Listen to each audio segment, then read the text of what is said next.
These are actual ancient texts from the city of Kanesh in ancient Anatolia in the 1800s BCE. And today I want to look at what life was like not for a trader himself, but for a trader's wife, specifically the Anatolian wife, Anna Anana. Now, Enum Asher is somewhat famous in Karam Kanesh studies for having an absolutely massive, hundreds of texts archive that was recovered when his house was excavated by archaeologists. But it wasn't just his house. It was also, of course, his wife's house, Anna Anana. Now, Anna Anana is usually introduced as Enum Asher's Anatolian wife because she lived in the house in Karam Kanesh and served as something of his representative, but also as, of course, a wife in a broader sense. However, it's always just generally known that Enum Asher would have also had a wife in the city of Asher, where he was from. Anna Anana would have been a local native woman who married the trader when he settled in the city. And so Enum Asher would have had two wives, two households, and this was perfectly legal, perfectly socially legitimate. How did Anna Anana feel about his Assyrian wife? Who even knows? We do know that her ability to inherit at least part of Enum Asher's estate, as well as the legality of his children, was enshrined in law. So she wasn't like just a concubine. On the other hand, we also know that if Enum Asher spent significant time in other Anatolian trade cities, there's a very good chance he had a wife in every single one of them. We don't know if Enum Asher spent much time in other cities because, of course, our archive is just from Karam Kanesh, but let's look at the primary letters documenting Anna Anana. First off, is a letter to Enum Asher from Anna Anana. Our Enasin came in and said, "Who lives here as Enum Asher's representative?" And so I took him to Itter Ili, who we will find out in other letters is in fact Enum Asher's primary local representative. And Enasen said to Itter Ili, "Why have you forgotten the goods of the merchant that came with me? If you wish, together with my own goods, the merchant can..." And then there's a section where Itter Ili and Enasin come to some sort of an agreement about the forgotten goods. But then we hear that then when the letter picks up, we see that Anna Anana is not just taking him to the representative. She's not just taking Enasin to Itter Ili. She is also in part a business representative. Because when the letter picks back up, she is saying to Enasin, "Let your goods and those of the merchant go together, in addition to your own goods." Enasin then answered to Anna Anana, "A man representing your master should stand up, and then I shall set witnesses so that they may go together with my own goods. Travelers of a various sort that I personally have dispatched, they wrote to me and said that you had treated them well, but here you are, and you don't have a single mina of silver for me." That is Enasin's response. He's apparently unhappy with the final resolution here, and she closes out the letter by saying that Enum Asher had told her something in the past, but what exactly Enum Asher had told her is lost, and so we don't know the final resolution to this letter. Unfortunate that it's so broken up because it seems to be quite revealing of a lot of different personalities, but also really shows us that Anna Anana is involved intimately in the businesses of Karam Kanesh. Another letter from Enum Asher to Anna Anana. Iter illi's lead has been lost here, and I gave 1 shekel 15 grains of silver to Salim Belli, his servant. It's not really clear what the lead has been lost here means. Was it stolen? Was it like misplaced? Was it unprofitably sold? We're not really sure. The letter continues. Let Salim Belli give you the silver there. Urgent. Do not act rashly there with regard to either the outstanding claims or my house. I've accepted the proposal of Illidan, Idin Asher, and Shu Ishtar. I shall come to you when I go on my trip. Ask about Enasin and inform me if he has left the city. So here we see Anana being instructed by Enam Asher that he is coming home, that she needs to handle a number of business matters before he arrives, just to get everything ready for him. And I don't mean ready in the way of a housewife, I mean very much ready in the way of a business partner.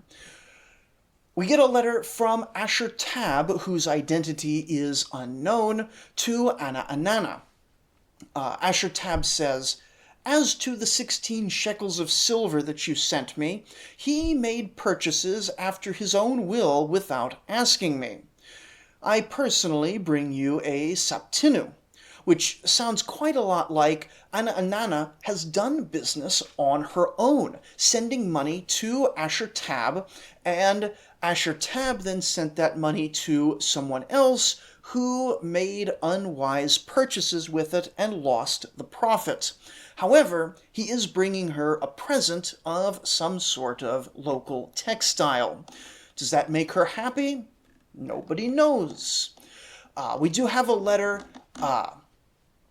to Enam Asher from Anana, which is unfortunately very damaged, but in it she is clearly giving a very extensive accounting of not just her own household business. Some of it is clearly household business, like her paying their maid, which maid is a common translation. It's serving girl. It's servant girl. It's a different social role than a maid in sort of modern and early modern Western notion. But she is clearly not a slave because she is getting paid.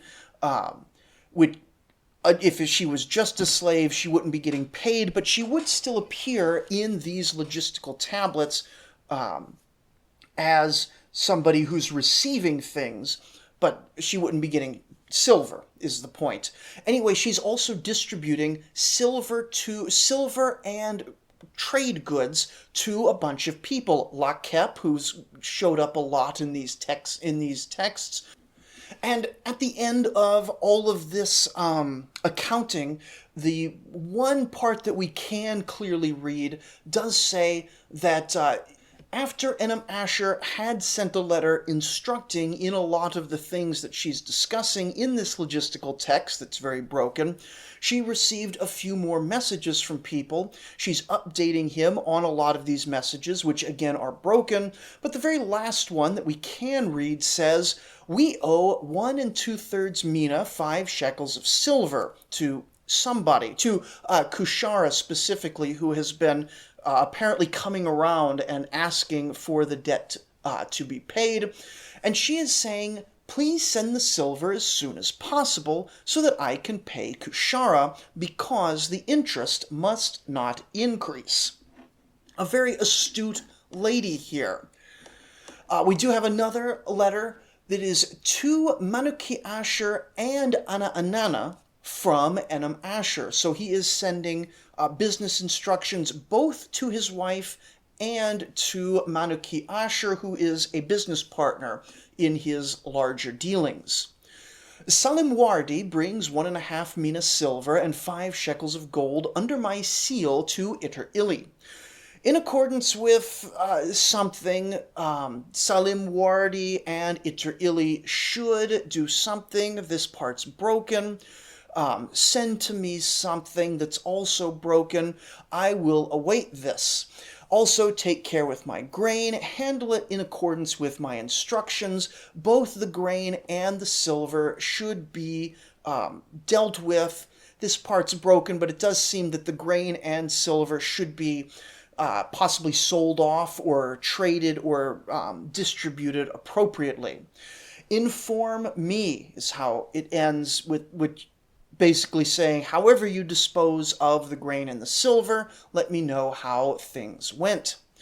To Anna, please make the sweet oil. Also, seal all that I write you about and send it with Shalimwardi, which is interesting.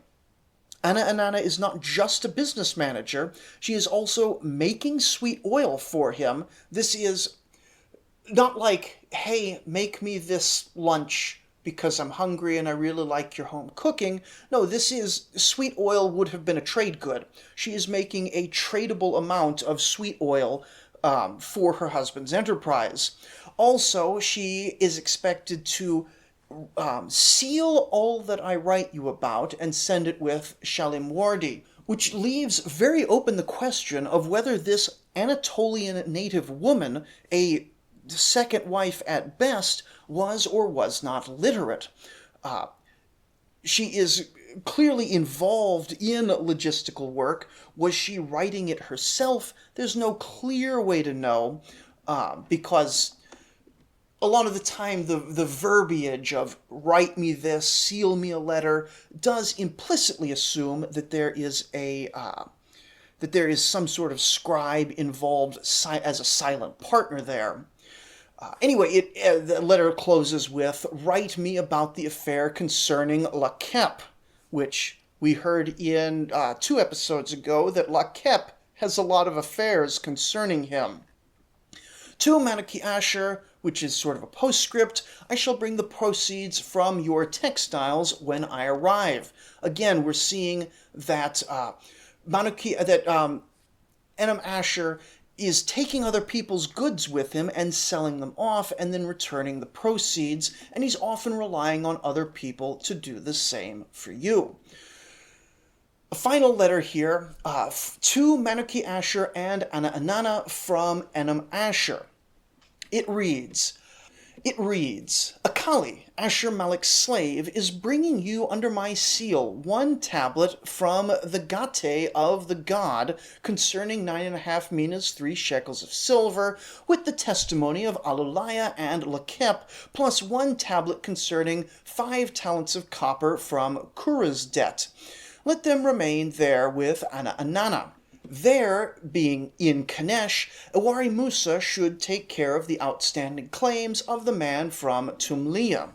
So, Enam Asher has collected a bunch of debts, is forwarding them under the seal of Gate of the god.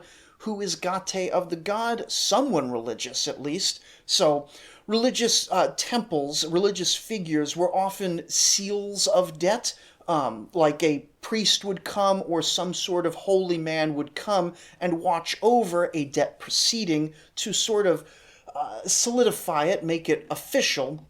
And then he is sending all of these records to Anna, who we assume was the curator of this massive hundreds tablets collection of debts and or of records, and then she is going to go and make sure that Ewari Musa handles outstanding debt claims in the city. All in all, there are other tablets that discuss Anna, but those are the section that most closely deals with her. We see nothing at all about her as a woman, as a wife. We see her entirely treated as a sort of a local purchasing agent at the Kanesh office, which is very interesting. We don't do a lot of feminist history. I'm not a big fan of that lens in general, but it is an interesting question of what women were doing. We don't do a lot of women's history in Mesopotamian studies because there's just not a lot of it. But then the women are still doing things. And as we can see in the case of Anna, some of them are doing quite impressive things. Anyway, that's all for today. Do give me a like and a subscribe and a comment about anything you'd like to hear, and make sure to join us next time. Thank you for listening.